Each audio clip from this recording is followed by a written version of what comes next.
Hey guys, welcome sa RBM Tech. So for today's video, meron tayong pupuntahang client na nag-visit sa TikTok natin mga karperman.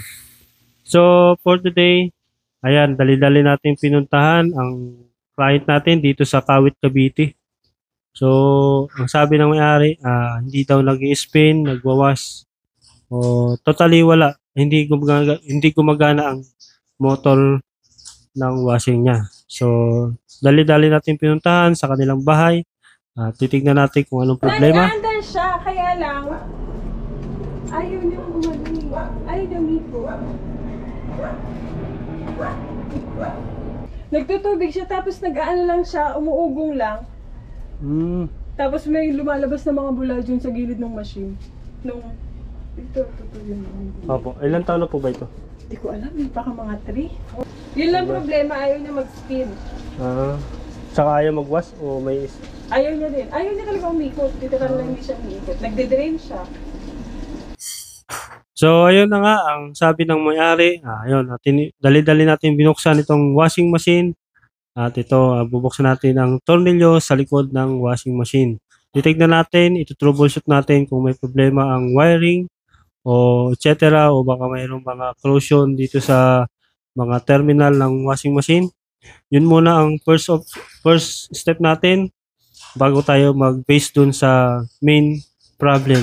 So yun ang problema nito, hindi po nag-spin, hindi po nagwawash, hindi rin yata nagdi-drain siya. Pero wala siyang wash, walang spin. Totally wala, hindi talaga umikot yung motor niya. So titignan natin kung anong problema ng wiring niya.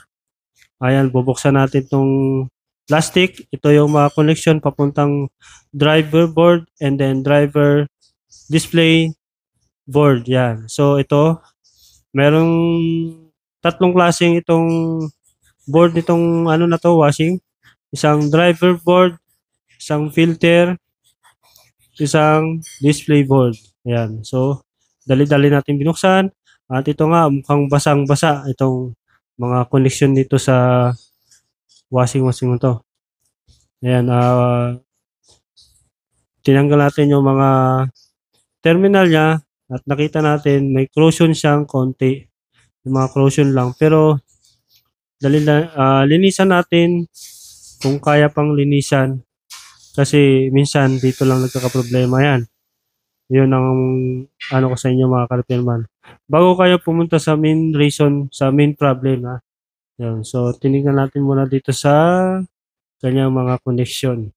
At ito, pinupunasan natin mga ka-repairman. At baka makuha natin sa repair. Ngayon, pag ayaw pa rin kumana, hindi pa rin siya nagano at inayos natin itong mga wiring na to, pinatuyo natin.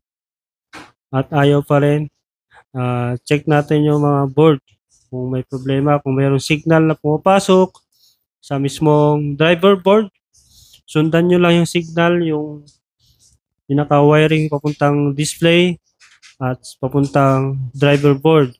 Ngayon, pag may pumasok na signal papuntang driver board, ibig sabihin, buo yung display, yung function. So, yun. At kinuha ko lang yung tools natin. At, ayun. So, based sa aking pagto-troubleshoot, ayan, nilinis natin itong ano na to. So, yun. After that, hindi natin na-videoan yung ano, yung before, after natin malinisan. So, ayan, lumabas pa rin yung error nyo, yung after natin linisan, no. May lumabas na error. Ayun, mga ka-repairman. So, last check natin dito sa board na nga ang problema. Ito na yung board natin. At pinalitan natin ng board, driver board kasi sira na nga. Ang nangyari sa board, chinek naman natin yung signal papunta sa driver board. Meron naman siyang signal. Yung out lang ang wala. So, yun nga, positive na driver board ang problema. Wala talaga siyang supply. Wala talaga siyang out papuntang motor. Kaya, ayun.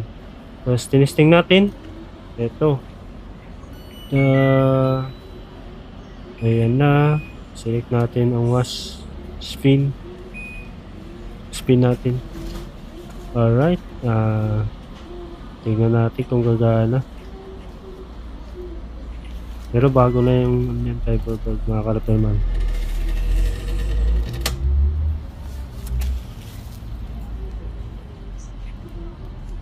Ayan, may nagsiswitch. Ayun, okay na mga ka-repairman. So, positive nga.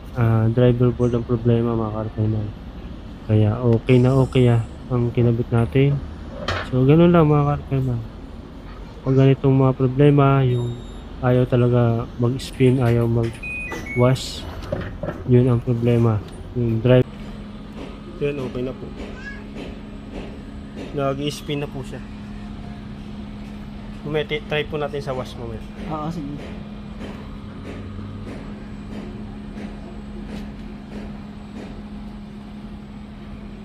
Whirlpool digital.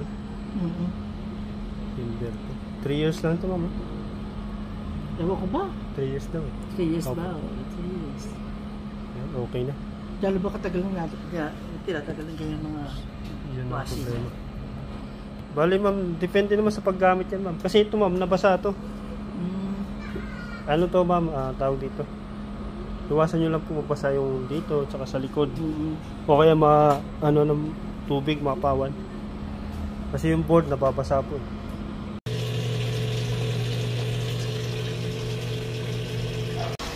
Ayun, nagwawash na. Nagwawash na mga ka-repairman. Ayan.